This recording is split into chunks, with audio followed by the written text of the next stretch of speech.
Halo guys, jumpa lagi di channel YouTube Fokus Android. Pada video ini saya akan unboxing headphone Soundcore Key 20i. Headphone ini saya beli dengan harga 500 ribuan. Bisa dibilang ini merupakan salah satu headphone 500 ribuan terbaik yang ada di pasaran.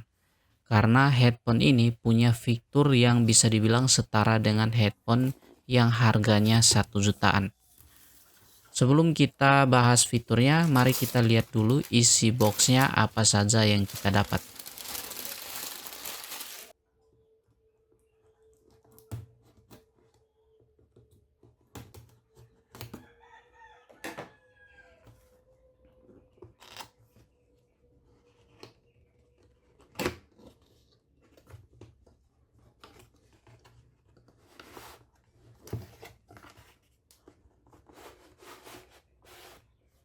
Jadi ini ada headphonenya yang dibungkus dengan bungkusan putih seperti ini.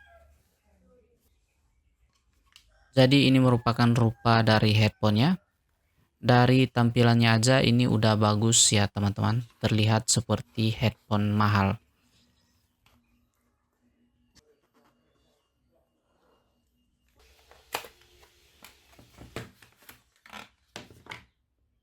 Kemudian kita juga dapat kabel audio jack dan juga kabel untuk pengecasan dari USB-C ke USB-A.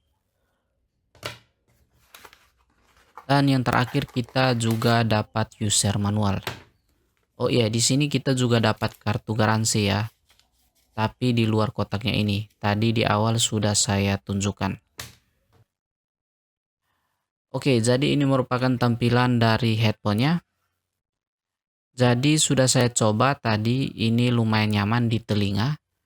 Jadi bahannya ini empuk banget dan juga ada bantalan di atasnya agar kepala kita lebih nyaman. Kita juga dapat tarik di bagian kiri dan kanannya, serta juga dapat diputar untuk menyesuaikan dengan ukuran kepala kita. Oke, di sini juga ada petunjuk bagian kanan dan kiri agar kalian nggak kebalik kalau pakai headphone ini. Berikutnya untuk bagian kanan headphone-nya ini terdapat tombol volume, dan di tengah antara tombol volume ini ada tombol power untuk menghidupkan dan mematikan headphone ini. Kemudian kita pindah ke sebelahnya, ada lubang port USB Type-C untuk mengecas, dan ada juga lubang audio jack. Jadi salah satu keunggulan dari headphone ini, kalian bisa menggunakan headphone ini dalam keadaan mati atau baterainya habis menggunakan kabel audio jack. Jadi kalian bisa menghubungkan langsung ke handphone kalian menggunakan kabel audio jack.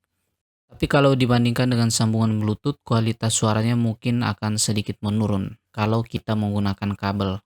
Kemudian di sini ada dua lubang kecil, yaitu sebagai mikrofon untuk menerima panggilan dan juga merekam suara. Dan akhirnya di sebelah sini ada tombol fitur yang tadi saya bilang seperti headphone 1 jutaan, yaitu Hybrid Active Noise Cancelling yang mampu meredam suara bising di sekitar kita menggunakan headphone ini. Jujur saja ini saya sudah coba fiturnya dan ini bekerja dengan sangat baik. Suara bising di sekitar saya benar-benar diredam dengan sangat baik. Kalau dari Soundcore-nya sendiri, mereka mengklaim bahwa headphone ini dapat mengurangi kebisingan di sekitar kita hingga 90% secara real time dan secara efektif. Oke, beberapa keunggulan dari headphone ini juga sudah bersertifikasi hi-res. Jadi artinya di sini untuk kualitas suaranya sudah sangat bagus. Dan menurut saya setelah saya mencobanya sendiri, suaranya ini sudah sangat jernih dan tentunya untuk dentuman bassnya ini lumayan kencang dan terasa pada headphone ini. Jadi buat teman-teman yang suka dengan suara bass, ini sangat cocok buat kalian beli. Untuk ketahanan baterai sendiri, Soundcore mengklaim bahwa headphone ini dapat bertahan 40 jam dengan fitur noise cancellation-nya aktif, dan apabila noise cancellation-nya dinonaktifkan, ini dapat bertahan mencapai 60 jam. Oke, untuk keunggulan lainnya dari headphone ini adalah bisa disambungkan ke dua perangkat yang berbeda. Jadi kalian bisa menyambungkan ke HP dan juga ke laptop teman-teman secara bersamaan. Headphone ini juga mendukung aplikasi Soundcore seperti perangkat Soundcore lainnya, yang dimana aplikasinya teman-teman bisa download di Google Play Store, dan fungsi dari aplikasinya ini teman-teman bisa melakukan custom suara pada headphone ini dan juga melakukan beberapa hal lain. Oke, jadi kesimpulan saya untuk headphone ini sudah sangat worth it. Di kelas harga 500 ribuan udah dapat fitur yang sangat bagus layaknya headphone 1 jutaan. Jadi terima kasih sudah menonton video ini dan kita jumpa lagi di video saya yang selanjutnya.